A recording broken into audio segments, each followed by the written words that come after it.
Thank you, Senator Blumenthal. I want to also thank my colleagues that are working so hard and diligently to reintroduce this assault weapons ban, and we're going to keep fighting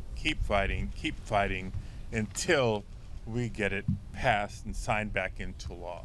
Senator Schiff, my partner in California, Senators Murphy and Blumenthal, Representative McBath, thank you for your passion, for your commitment, and a big thank you to all the gun safety advocates and survivors that are here, bringing your stories to the halls of Congress, trying to appeal to the hearts and the minds of our Republican colleagues. Senator Blumenthal, I'll tell you why I've been committed since day one in the Senate. It's because of my background in the state of California, which, like Connecticut, has an assault weapons ban. Was the first in the nation decades ago, as you heard from Senator Schiff. And the numbers don't lie. The assault weapon ban works. Fatalities are down because of it. Lives have been saved. The number of incidents have been reduced. But as you pointed out, state laws stop at the state line. And as long as it's easy for someone in California to leave the state and bring back an assault weapon, or somebody from a neighboring state to come to California with an assault weapon, we're still at risk. And so we need a national ban, as we had once upon a time under the leadership of our predecessor, Senator Feinstein. We're at a point where each year a new town in America is added to a heartbreaking list. A list that includes Columbine, Newtown, Parkland, Uvalde, Monterey Park, and many more. Now, I stand here not just as a senator, but as a proud father of 3 school-aged children. It was troubling enough the first time one of my kids came home and I asked them, so how was school today? In California, we're not unfamiliar with fire drills and earthquake drills. But when a child comes home explaining to parents what an active shooter drill is at school, it should make us all mad that that's what we are living in the United States of America in the year 2025. It doesn't have to be this way.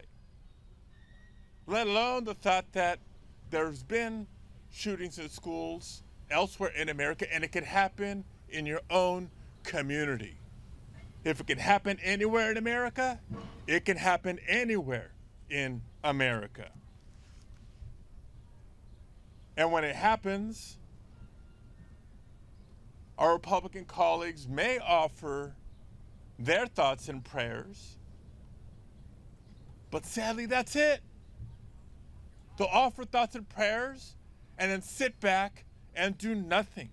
If they do anything, it's they actively block our efforts, like advancing an assault weapons ban and other common sense gun safety legislation. The country deserves better. And for those who hear the false argument that, oh, what about the Second Amendment? This is not about the Second Amendment. This is about saving lives. And it's not that complicated. As you've heard, the questions are actually very basic.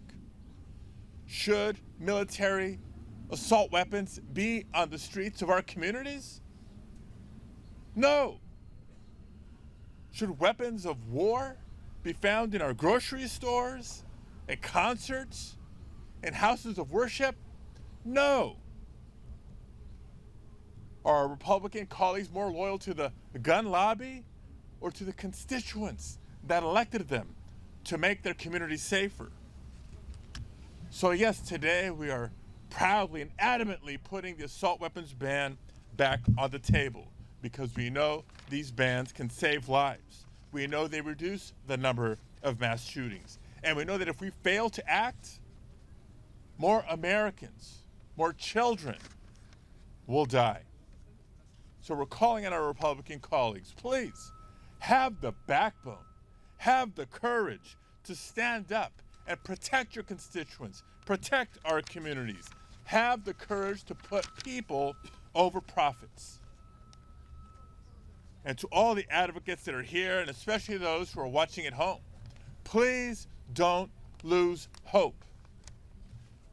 Nearly 3 years ago, under Senator Murphy's leadership, we did pass the first gun safety legislation in 3 decades in America. And we know full well we did not do it alone. We did it because of your voices and your advocacy and your activism. You made a difference then, you're going to make a difference again.